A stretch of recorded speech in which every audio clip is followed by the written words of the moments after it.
뷰티풀 굿모닝 시간입니다. 오늘은 다울투자증권 영업부 이성웅 사장 함께합니다. 안녕하세요. 네, 안녕하십니까. 저희 너무 오래 기다리셨죠? 그래서 바로 시작을 해보도록 하겠습니다. 시간의 특징주들 쭉 보시도록 하겠습니다.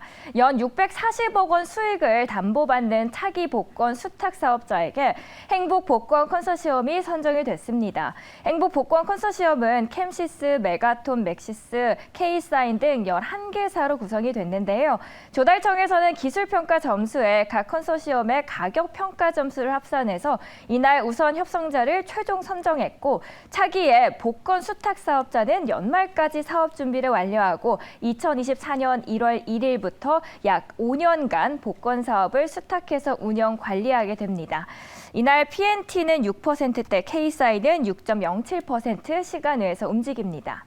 KT알파 한국형 챗 GPT를 선보이겠다는 소식에 상한가를 찍은 등 가파르게 올라가는 기업입니다. 최근 KT가 들어간 기업의 이름들이 챗 GPT와 묶이면서 상승 가도를 달렸는데 그 안에서 KT알파의 행보가 두드러지고 있습니다. KT알파 시간 외에서는 2.9%대 움직였습니다. 시간외 종목에서 저희는 어떤 기업을 보면 좋을까요? 우선 상승폭이 가장 컸던 이제 PNT를 한번 좀 봐야 될 텐데요. PNT 그 2218호 2차 전지 쪽에서의 장비에 대한 공시가 나와주면서 오랜만에 좀 그 PNT에 대한 어떤 2차 전지 쪽의 수주가 좀 나왔다라고 좀 볼 수 있겠는데, PNT 같은 경우는 롤토롤 장비를 만드는 업체입니다. 롤토롤 같은 경우에도 2차 전지 쪽에서 가공의 어떤 핵심적인 장비라고 좀 볼 수 있겠는데요. PNT 같은 경우도 다른 2차 전지 그 장비 업체들의 어떤 그 영업이익률도 괜찮지만은 PNT 같은 경우도 꾸준하게 이 두 자릿수 영업이익률을 기록을 하고 있는 상태고, 이번에 작년 4분기 영업이익률 같은 경우는 당연히 두 자리 255억까지도 영업이익이 예상이 되는 상황이고, 255억이라고 한다면은 재작년에 대비해서도 거의 9%의 이런 영업이익에 대한 증가에 대한 부분을 좀 예상을 하고 있다라고 말씀드릴 수 있겠고요.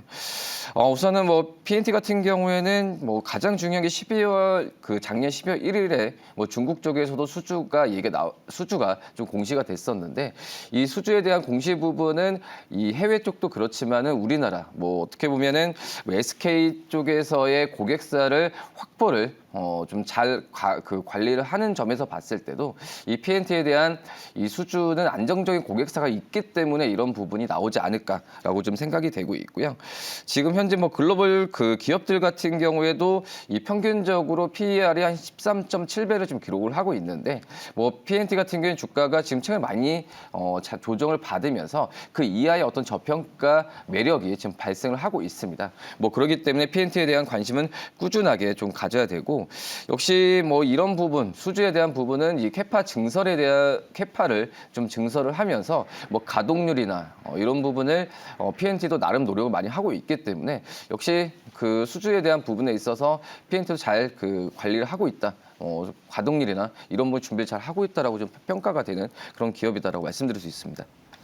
저희 시간 외에서 가장 큰 상승폭을 보여줬던 PNT에 대해서 봤습니다. 이어서는 외국인과 기관의 수급도 보도록 하겠습니다. 최근 외국인 투자자의 순매수세가 지속되고 있는 가운데서 은행 업종의 순매수 강도가 특히 강한 것으로 보이고 있습니다. 기업의 시가총액 대비 외국인의 순매수 금액 비중이 가장 높고 5일 이상 연속적으로 매수세가 이어진 종목은 JB금융지주입니다. 은행주의 전반적인 강세 속에서 JB금융지주가 유독 높은 상승률을 보이고 있는 이유는 배당 확대 가능성이 다른 종목보다도 훨씬 높을 것이라는 기대가 반영됐기 때문인데요. 행동주의 사모펀드 얼라이언스 파트너스는 여러 은행주 가운데 얼라이언스 파트너스가 1%를 초과하는 지분을 들고 있다는 점을 포인트로 들고 있습니다. 외국인은 JB금융지주 21일 연속 매수를 합니다. 삼성생명 매수세 받으면서 17일 연속 담겼고요. 많은 사랑을 받는 과자들이 이제는 또 해외까지 뻗어나가는 오리온 16일 연속 순매수세 보이고 있죠. 그리고 가장 아래 원익 QNC는 반도체 소부장 쪽입니다. 이번에 반도체의 부진은 단순히 잠시 자연스럽게 오는 침체기일 뿐 반도체 산업의 자체가 구조적으로 문제가 있는 게 아니라는 전망, 그리고 이걸 TSMC도 강조하면서 올해 말부터 다시 회복이 시작될 것이다라는 것이다라는 전망이 나오고 있습니다. 외국인의 수급 5종목 봤는데요. 이 안에서 저희 한 종목 볼까요? 우선 원익 QNC를 한번 봐야 되지 않을까라고 좀 생각이 되고 있는데 역시 뭐 쿼츠 쪽에서의 그런 실적 부분은 크게 어떤 변동성은 많이 가져가진 않다. 말씀드릴 수 있겠고 지금 뭐 반도체 산업에 대한 약간의 좀 우려감이 있긴 하지만 제가 본다고 하더라도 뭐 삼성전자나 뭐 그 대만의 어떤 TSMC에 대한 이 쿼츠 쪽에서의 수요는 뭐 변함이 없다라고 좀 생각이 되고 특히 이제 뭐 삼성전자 쪽에서의 뭐 P3 그리고 어떤 P2 쪽에서의 생산과 어떤 교체 주기가 지금 도래했을 때 본다고 하더라도 이 원익 QNC의 쿼츠에 대한 수요 부분은 어떤 사이클과 상관없이 무난하게 지금 잘 진행이 되고 있다고 생각이 되고 있고요.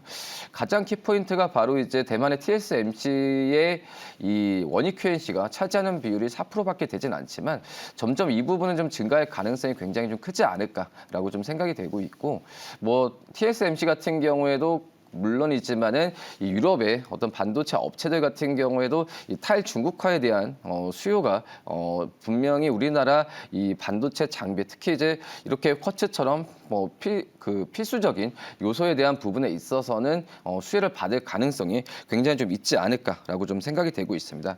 여기에 뭐 최근에 쿠어스텍을 인수를 하면서 이거에 대한 효과 부분도 발휘가 되고 있는 상태이기 때문에 외국인 수급 쪽에서는 원익 QN 지금 4일 연속 매수 들어오고 있는데 한번 좀 관심 있게 봐도 괜찮지 않을까 이렇게 판단됩니다.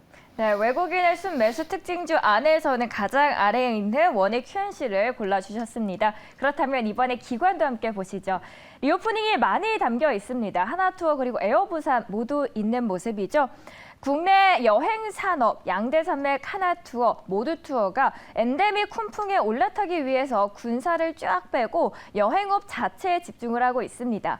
그간 여행업과 시너지를 내기 위해서 벌려뒀던 호텔 그리고 면세점 사업을 모두 정리를 하고 업황 회복에 맞춰서 패키지 고급화와 같은 차별화된 여행 상품 판매로 승부를 띄우겠다라는 전략입니다. 기관은 이 소식 속에서 하나투어 21일 연속해서 매수합니다. 그리고 에어부산 주가는 1분기 역대급 실적에 대한 기대감을 타고 고공 비행 중입니다. 기관은 외국인과 비슷하게 반도체 안에서 이번에는 후공정 쪽이죠.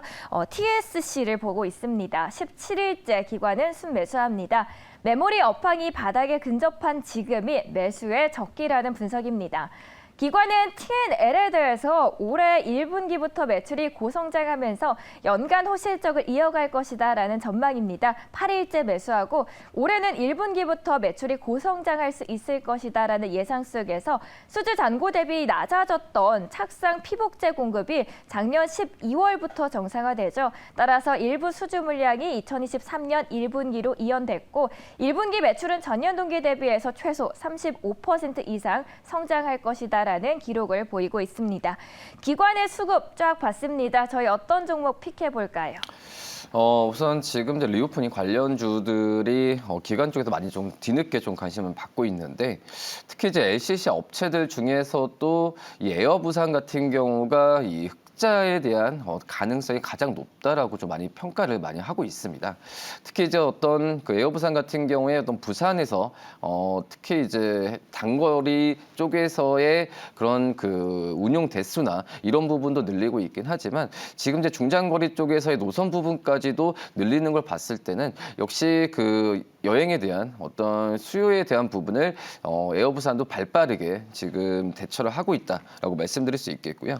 지금 현재 총 21대를 지금 운영을 지금 예정을 하고 있는데 여기에 그 인천 쪽에서 진출 부분, 인천공항 쪽에서의 진출 부분에 있어서 이 운영 대수 같은 경우에도 지금 늘리고 있는 과정을 가고 있기 때문에 어떤 이런 수요에 대한 발빠르게 맞춰서 어떤 마진이나 이런 부분이 된다고 한다면은 저는 이제 LCC 업체들 중에서는 에어부산의 흑자 전환 가능성이 좀 굉장히 좀 높지 않을까라고 좀 생각이 되고 있고요.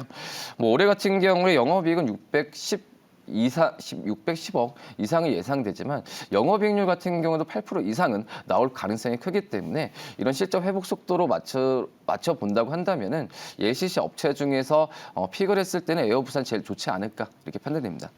네, 요즘 LCC들의 흐름이 좋습니다. 그 안에서 어떤 종목을 골라야 할지 고민하시는 분들께서는 에어부산이 그 대안이 될 수도 있을 것 같습니다. 자, 그렇다면 마지막으로 사모펀드도 만나보도록 하겠습니다. 사모펀드 특징주들입니다. MLCC 업황 회복을 기대하면서 삼성전기가 올라와 있습니다. 그리고 그 아래 SK이노에는 K캡정이 중국 의료보험에 등재됐다라는 소식에 관심을 받습니다. 오는 3월부터 중국에서 의료보험이 적용될 예정인데요. 중국에서는 성마다 입찰 제도가 있어서 순차적으로 처방이 확대될 것이다라고 전망을 하고 있습니다.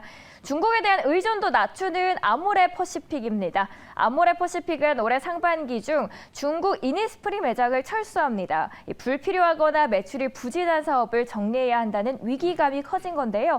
일회성 영업의 비용을 감수하더라도 중장기적으로 수익성이 반등을 노리면서 올해 아모레퍼시픽의 체질 개선이 돋보일 것이다라는 증권가의 분석입니다. 사모펀드 내에서 저희 한 종목은 어떤 기업으로 보면 좋을까요? 현대 두산 인프라코를 좀 봐야 될 텐데요. 우선은 지금 본다고 하더라도 이 관계사죠. 현대 로템 쪽에서의 수주 얘기가 계속 들리고 있습니다. 뭐 그렇기 때문에 이 현대 두산 인프라코의 그 어떤 그전에는 이 인프라에 대한 투자에 대한 그 수혜주로 좀 평가를 많이 받지만 최근 같은 경우에는 이 어떤 해외 수주 모멘텀이 많이 있는 이 방산 업종 그리고 원자력 업종에 대한 관심이 높은데 뭐 그렇기 때문에 이 현대 두산 인프라코 도 현대 로템과의 이런 K2 전차에 대한 기계 엔진에 대한 수주가 얘기가 들린다고 한다면은 이 방산주로서도 지금 관심을 많이 받고 있는 현재 상황이다라고 생각이 되고 있고 뭐 아시겠지만 현대 로템 같은 경우가 뭐 폴란드도 그렇고 뭐 트르키예 같은 여러 이제 유럽 쪽에서의 수주 얘기가 계속 들리고 있습니다. 그렇기 때문에 당연히 이런 수주 부분에 있어서 이 현대 두산 인프라코도 같은 수주를 계속 받을 가능성이 높다라고 지금 판단이 되고 있고요. 뭐 그리고 지금 현재 본다고 하더라도 이 미국 쪽에서의 2차 전지에 대한 수요 뭐 그렇기 때문에 뭐 관계돼 있는 어떤 자유무역 협정이 돼 있는 국가들 쪽으로의 광물에 대한 채굴을 계속할 가능성이 높다고 판단됐을 때 현대두산 인프라코의 뭐 굴삭기나 이런 그 기계 장비에 대한 부분에 있어 수요는 뭐 계속 본업에 대한 가치는 유지가 될 가능성이 크다라고 좀 판단이 되고 있고요.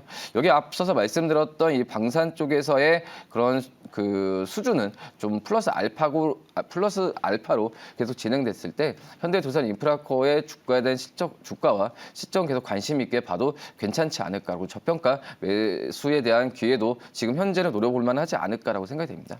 네, 사모펀드 특징주 안에서는 현대 두산 인프라코어를 피크해줬습니다. 지금까지 뷰티풀 굿모닝 시간이었고요. 오늘은 다우투자증권 영업부 이성웅 차장 함께했습니다. 감사합니다. 네, 감사합니다.